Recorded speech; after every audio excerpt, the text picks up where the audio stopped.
اهلا وسهلا بيك يا صديقي الجميل. النهارده يا جماعه هنتكلم عن موضوع انا بحب اتكلم عليه قوي قوي قوي، الا وهو الدعاء. انا مؤمن تماما وعندي قناعه تامه 100% ان الدعاء يغير حياتك كلها.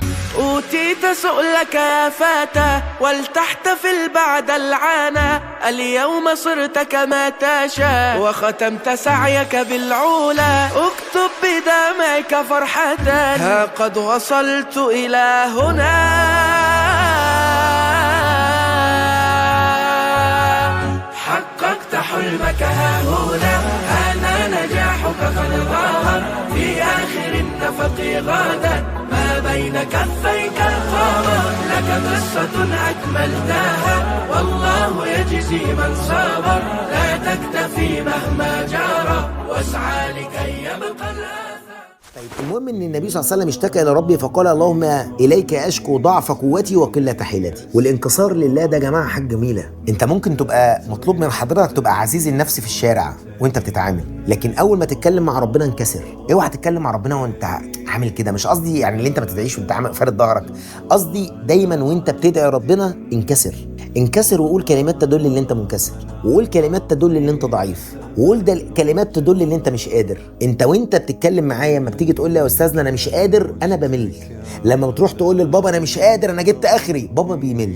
لما تروح تقول لاصحابك انا مش قادر جبت اخري، بيقولوا عليك شكابك وضعيف. وده مش حلو تعمله طول الوقت، لكن حلو تعمله وانت بتتكلم مع ربنا، حلو تعمله وانت بتستعين بربنا، حلو وانت بتعمله وانت بتدعي ربنا، حلو وانت بتعمله وانت ساجد لربنا، اللي انت تنكسر. خلاص، عشان كده دايما السجود يا جماعه هو وضعيه الانكسار، اللي هو الجبهه بالمناخير دي اللي تدل على الايه؟ الرفعه والشموخ في الارض. الدعاء مش مجرد كلمات بترددها وقت الحاجه، لان الدعاء في الحقيقه يا شباب هو اسلوب حياه تقدر تعيش بيه حرفيا، هو الصله بينك وبين ربنا سبحانه وتعالى. كل يوم في تفاصيل حياتنا من اول ما نصحى لحد ما ننام، الدعاء المفروض يبقى حاضر في كل خطوه، قبل اكلك وقبل نومك، في فرحك في حزنك، في كل اوقاتك، في كل تفاصيل حياتك الدعاء لازم يكون حاضر. وعايز اقولك على حاجه مهمه قوي، اتعود ان دعائك مش بس يكون وقت الطلب، مش بس يكون وقت ما انت محتاج حاجه من ربنا سبحانه وتعالى. ده على فكره كويس ومطلوب. يعني في ناس كده طول السنه كده يعني شغاله فسق وفجور، تيجي قبل الامتحان تصلي بقى وتدعي وهكذا، كويس مش وحش. بل ان في ناس اصلا بتخلص ثانويه عامه وهي مقربه من ربنا، يقول لك انا اللي طلعت بيه السنه دي من السنه اني قربت من ربنا، بقيت بصلي، انتظمت في الصلاه، دي حاجه اصلا تكفيك خلاص.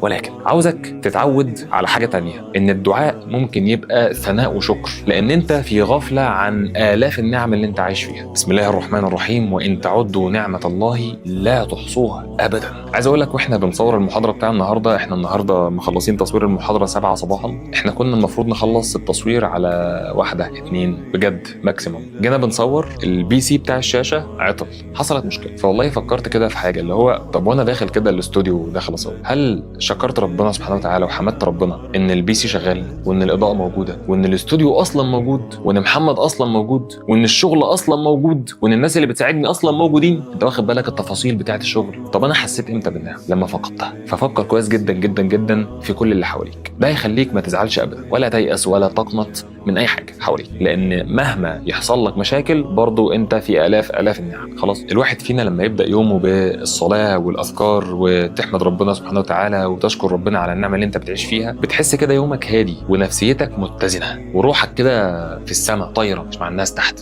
للاسف يا شباب في ناس بتعتبر الدعاء هو الملجأ الاخير، اللي هو حصلت مشكله لفلان، فلان ده بيقعد يتشقلب في الدنيا كلها ويسال فلان ويتوسط عند فلان ويروح حته معينه ويجيب وسايط من كل حته ويتشقلب لطوب الارض عشان يحل المشكله، ولما خلاص بقى ما حدش يعبره يدعي ربنا سبحانه وتعالى. ودي مشكله، مخلي الدعاء هو الملجأ الاخير، لكن في الاصل الدعاء هو الاساس لتغيير حالك ونفسيتك وكل حاجه في حياتك. وانا دايما بنصحكم بالدعاء اللي انا بحبه قوي، يا حي يا قيوم برحمتك استغيث اصلح لي شأني كله يا رب. يعني يا رب انا مسلم لك كل حياتي، صلح لي كل حاجه ولا تكلني الى نفسي طرفه عين. يعني يا رب كده الطرفه اللي انا يعني عارف اللي هو الغمضه دي انا مش عايز اعملها لوحدي، يا رب خليك معايا، فاهم؟ فالدعاء شامل وكافي ووافي وجميل جدا جدا، احرصوا عليه. ويا شباب في مشكله احنا بنقع فيها للاسف، ان احنا بنستعجل النتيجه، احنا ما بنصبرش، يعني احنا مش من طبعنا الصبر، عاوز ادعي والحاجه اللي عاوزها تيجي النهارده بكره، واخد بالك؟ ودي مشكله كبيره على فكره. في حديث عن النبي عليه الصلاه والسلام فيما معناه ان الدعاء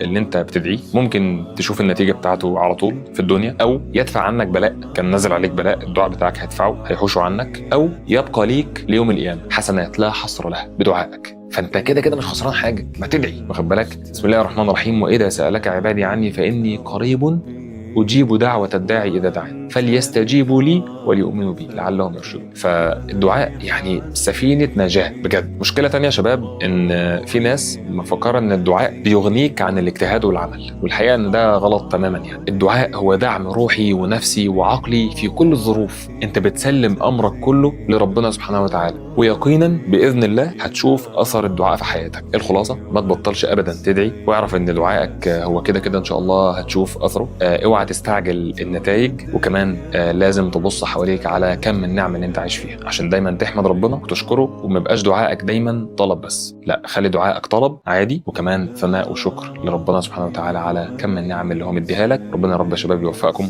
ويكرمكم ويحقق لكم ان شاء الله كل ما تتمنوا في هذه السنة، اللهم امين.